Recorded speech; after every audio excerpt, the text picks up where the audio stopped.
Alright, YouTube, and welcome back. Today we're going to be looking at the other half of the biggest fight in UFC history as Khabib Nurmagomedov takes on Conor McGregor at UFC 229, and we're going to look at 3 reasons why Khabib will walk away from that fight as the winner. Number 1, he will not get overwhelmed by the moment. Conor McGregor's trash talk is legendary. Everyone knows it, everyone has seen it happen. Dana White said it's even better than Muhammad Ali was back in the day. I think Conor McGregor's trash talk is just not going to affect him like it affects others. It plays a bigger role than most people would like to admit. No one likes to admit someone got in their head. But honestly, I don't think there's really any way to affect Khabib in that manner. I think mentally he's going to come in there just the same, almost stone cold type of guy that he is. I really don't think he feels emotions towards Conor at all. He keeps saying, I want to smash him. I want to maul him. I think that's just more or less to establish for his legacy. I don't think he gives a two you-know-whats about Conor overall. Plus, every Conor McGregor fight is in the last, basically since he fought Chad Mendes, has been a huge event. The magnitude of it is unlike anything else. I think Eddie especially, we kind of saw the look on his face walking to the cage. He was kind of almost starstruck by what he was part of, especially being the second guy to walk out. Usually the second guy to walk out in the main event's the main attraction. In these fights, you're really just along for the ride because it's all about the Conor show. Just in this one, Khabib will have a lot of the shine, but I think that magnitude just won't affect him. The in-fight trash talk from Conor won't affect him. If he fails on a takedown and Conor starts saying, "Is that all you got?"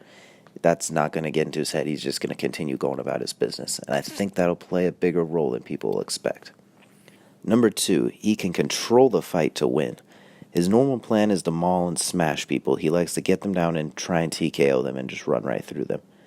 But if he's unable to smash them, he's perfectly content with just holding his opponent down and grinding them to a decision. He even said so in the press conference when Conor was giving him crap about all his decisions. He's just like, I still win. I still never lose a round. I still the best. I still Floyd Mayweather of MMA. He doesn't have to. He has multiple routes to victory. He can smash his opponent on the ground, or he can literally just hold them there. It will not be pretty. There will be a lot of boos. A lot of people will be turned off by it. But that's just it. He doesn't care. I think I think the reason number 1 plays a part in this as well. He's not going to take any unnecessary risks to let Conor get back up if he gets him down.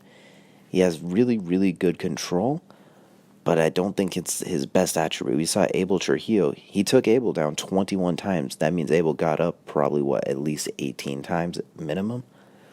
So I think he has the ability to control, but I think he has to be willing to sacrifice the ability to maul him.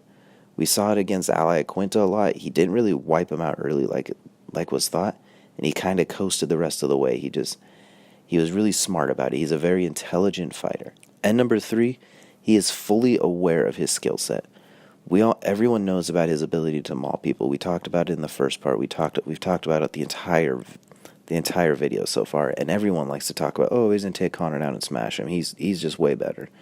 I think what's great is he and his coach Javier Mendez are really aware that he cannot stand up with Conor. He can't just stand there in front of him and trade punches.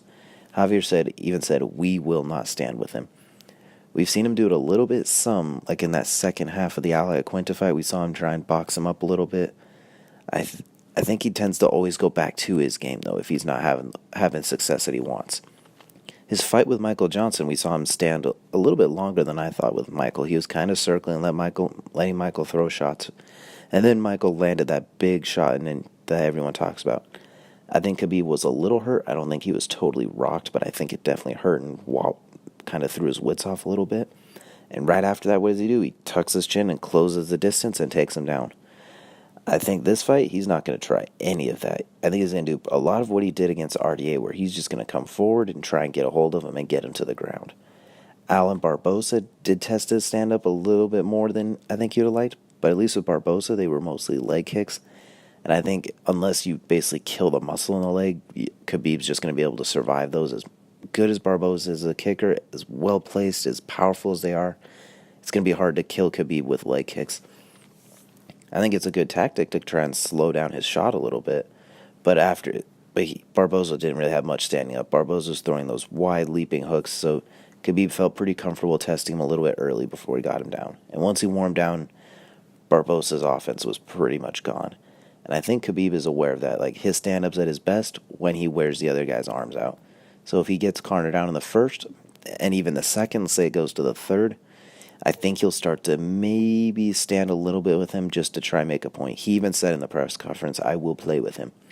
So I think we could see that if he's absolutely mauling Conor those first 2 rounds, like 10-8 style rounds. But other than that, I think Conor's just way too good at ending fights in the stand-up game, especially early on when he's at full strength and full power. So I think we're going to see Khabib basically try and force Conor to come forward, and Khabib's going to try and shoot underneath. I don't think he's going to risk anything with Conor's stand-up.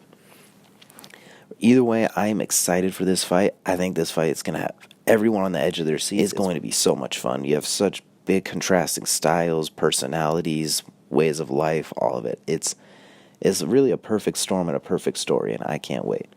All right, guys, thanks for tuning in. I hope you enjoyed. If you did, feel free to subscribe or follow my Twitter. I like to live tweet during the fights, and I like to think some of the stuff I send out is kind of funny.